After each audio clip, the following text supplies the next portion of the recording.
Hello guys, my name is Noor Muhammad and welcome to Watara Farms. First of all, I'd like to apologize for not uploading videos of late.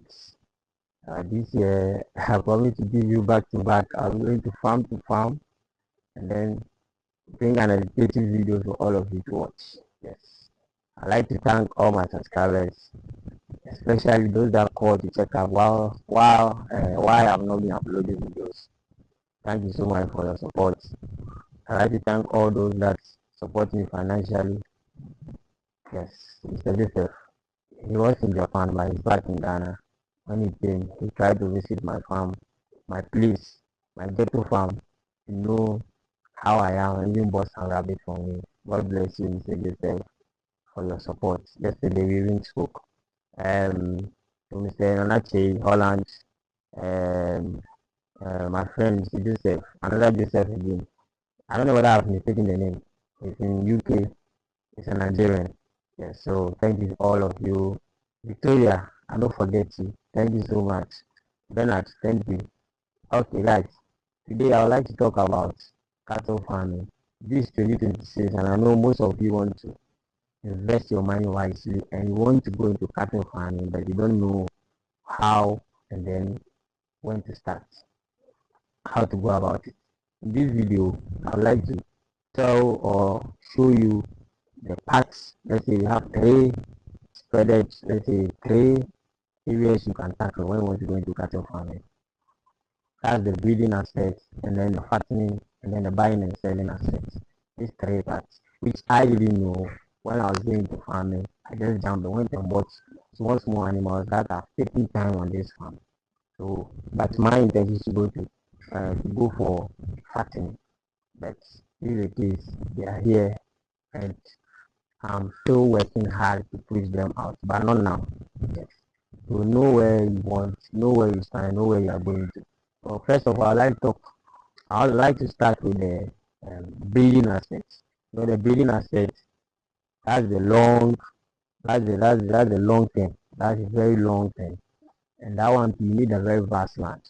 Yes, you need a vast land because you don't have to start with two, three cattle. No, you understand? If you want to do breeding commercially, I think it's wise for you to start with 20, 15, or 10 females. That one I think it makes sense a bit. Because with 10 females, you can multiply from 10 cattle, let's say 30 or 40. If it's 1 year, you can make 10. If it's 2 years, you can make 20 from them. If there's no mortality. So you can start with 10 females and 2 males or a male. You can start with that one. Then you control your breeding so that the male will not get stressed. You understand? So the reason why I think you need a vast land is that you see when you are doing breeding, it's a long term. If you buy a fully matured cattle, it's gonna take a pregnancy is gonna take about a year. It's gonna take about a year. You understand? So it's a long term something. So if you are doing it in the city, you are going to end up with spending a lot on them because you'll be buying feed, feed. Meanwhile, you are not seeing any competition for them to grow fat or nothing. They are just going to be delivering for you. So in this case, you need a place that is a farmland. You have about 2 acres or more if you can, and then you leave them there to graze. You understand? You leave them there to graze for free. So with that, you be patient. But if you are buying feed for them every day, you get you give up along the way if you are not financially stable. But when you have the farmland and they will be grazing there, the buying of your feed will not be much like being them in the city. So it's advisable if you want to do the breeding, you just find a farmland, then you do it over there. The farmland, you are free, you have your piece of mind, you have caretakers there that will do the work for you with ease, you understand. So the breeding aspect, as I said, is going to be where you are going to be multiplying them on your own. So if you get a number, then you start selling. That is the breeding aspect. You understand? Yes. So if you want to go to the breeding aspect, that is what you should know about that one. And the way you are going to buy your breed, make sure you buy good breeds that they grow faster for you to get good money when you are going to sell them. Don't just go and buy anything at all just because it's a cattle. You have short-legged animals like cattle like a cucumber. They don't grow at all. They are very short inside. They don't have future. Those animals don't cattle, they don't have future. So make sure you buy good breeds. Let someone who don't know take you through, and then or the person lead you to the wherever you want to buy your cattle. The person select good breed for you. That's where you'll be happy and your farm will grow faster. Let's go to the second one, which is the fattening aspect. Fattening aspect, most people do it at 6 months. Yes, you can do it 3 months if you have the market. Which is you go into the market and then you buy a fully grown, already grown cattle. If you are targeting a festive season like Salah, make sure the animal that you buy is 2 years. Is 2 years old because the sacrifice we need. We mostly use animal that is 2 years and above. Animal below 2 years is not acceptable. So make sure you have that one. If you lie to the person that animal is 2 years, it's between you and your God, you and Allah. So please make sure you know what you are doing. So you buy a fully matured animal. That one, when you go, just make sure the animal has a good frame. The animal has a good frame. Even if the animal looks skinny, you know that this animal has a future. Then you buy the animal and then you fatten it up. Some people buy skeleton cattle and then you fatten it up. Some people buy the one that is because the slim ones mostly their prices is low. I'm not saying to buy sick animal. Buy animal that is very healthy and then you fatten it for 6 months. Then you can sell it at a higher price than what the price that you bought it from. So make sure you buy good animal. That one lasts for 6 months. That one is only for 6 months.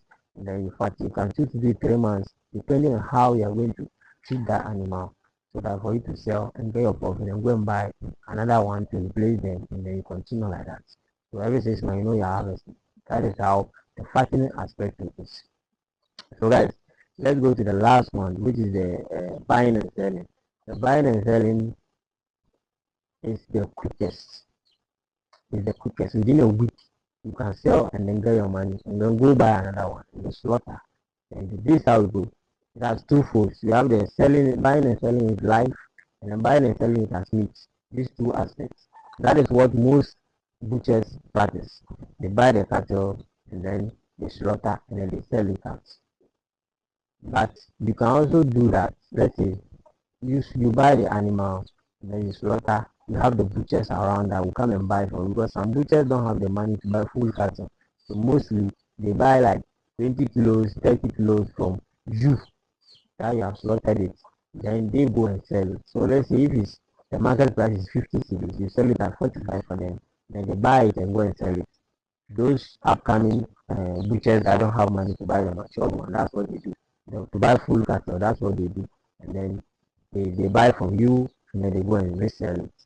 You can also choose to sell it to the final consumers, which are the food sellers. You have the food sellers, you have the restaurants. The restaurant gives more money, but them, I won't go there. We'll talk about that one later. So you can just take the restaurant, the food vendors around, the chop bars, and then go to them. If you have about 10 solid chop bars or food sellers, you are good to go. When you bring your cattle, make sure you select animal that is big because that one, you are not here to fatten the animal. You are just coming to slaughter. You check very well, know what you are buying. Mostly, some people, when they see the animal with big stomach, they think the animal is huge. But let me tell you the truth. The moment you slaughter the animal, the blood comes out, the stomach just falls, and then you see that the food that you have eaten will start coming out. So you don't look at the stomach to determine whether the animal is big or not. You look at the head, going to the neck, and then the backside, the back. If you look at this particular one, you realize the back is one. It's not separated. When the animal is skinny, it doesn't have meat. You see the back becomes two.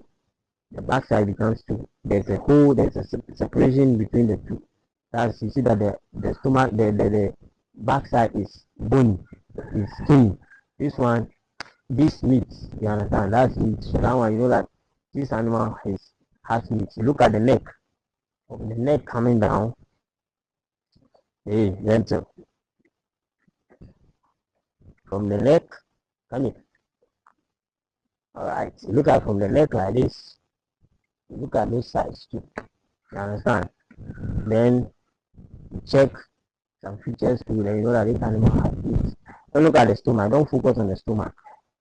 You understand? But if you remove everything from the stomach, the remaining is that's the main that was when you see the meat. The stomach is different from the actual meat. You understand? So make sure you choose animal that is very big, it has meat, and then use your bargaining power to get a good price on it so that you can also sell and get something from it. So as I was saying, you can go to the final consumers and tell them you have meat. So every day they have a kilo that they take. So when you bring the animal, you slaughter, put it in the freezer, and then you start selling to them. Roughly by 1 week time, you finish selling, and then go and buy another one and come and slaughter. Put it in your freezer and sell it again. You understand? So that is the buying and selling aspect. So these three things, if you know which one you want to go for, and know where you are going, don't just go into something. Someone came to me and said, my brother, last time I took the cattle out for grazing, he said you want to start cattle, you want to buy young ones like 20, young ones like 6, 7 months, like 20 of them, you want to invest for 3 years and then sell them off. I said, can you feed them? It's a feed, it's not about the quantity, it's the quality. If you know you can't feed them to the max, please don't try, because along the way you end up selling them cheap to people because of the feeding, and you are in the city too, not in the forest, in the bush, in the farmlands, you are in the city. So make sure you seek advice from people. We have big cattle farmers that they are good, and just call them. Most of them, when you call them, they don't pay. They've done it to me several times. When I call and I start narrating, maybe your brother, this, I want to advise. The person says, I'll call you back and cut. I don't want to mention names, but they are nice on the camera. When you call, they don't get them. Unlike me, these will testify. When that call me, I try to talk to them, and I use my credit to call. You understand? And people, this is what we all want to help the help build Ghana together. So please, after building and also building your pocket, make sure you know what you are going for. Don't do the mistake that I did. I went in and buy the small one. Look at him now. This one animal have to go for another 1 year. You understand? Yes, but I'm not in a rush. I'm relaxed. So next time when I'm going to buy animal, I won't buy animal that is it's small. I'll buy something like this. I'll pattern it for 6 months and then I sell it. I target when the seller is getting me. I already have my customers. So when the seller is coming, I just go and buy them and then I'm fighting them and then I sell them off. It will be stress free. You understand? So guys, make sure you invest wisely. If you have the money, make sure you know where you are putting the money and always involve yourself in whatever you are doing.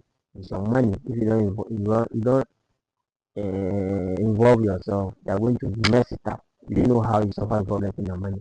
So you always try to involve yourself. If you know you don't involve yourself, it's better you don't do it at all. Because you are going to end up losing. You are going to end up losing. You understand? So guys, make sure you like and subscribe. This year is gonna be back-to-back videos. I'm going to my subscribers here that have started from because of my video. I'm going to them. There's one guy at Kashama. I'll go to him. Record a video for you to know what our videos is doing to people. You understand? This guy started that farming because of a video he watched on this channel. Yeah, I've told him I'll come and interview him for you people to see what is happening. I'm going to farm. All my subscribers that are farming. I've joined the farming system. I've joined farming. I'll make sure I go to the farm one after the other to interview them for you to know what impact my channel is doing to others. But those that are outside Accra, there are a lot of them outside Accra.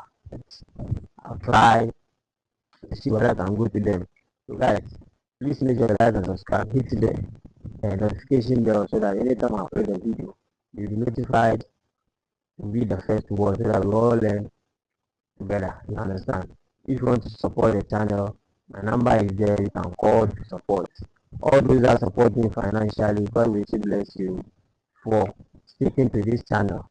This year is gonna be back-to-back video. I'll be traveling to record more videos for you to to benefit from. So please make sure you like and subscribe. To support the channel, make sure you call me. Let's transact. Let's do business together. Any animal that you want, let's contact me. I'll link up. I'll connect you with people that will help you.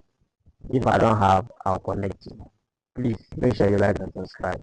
Assalamu alaikum and then peace.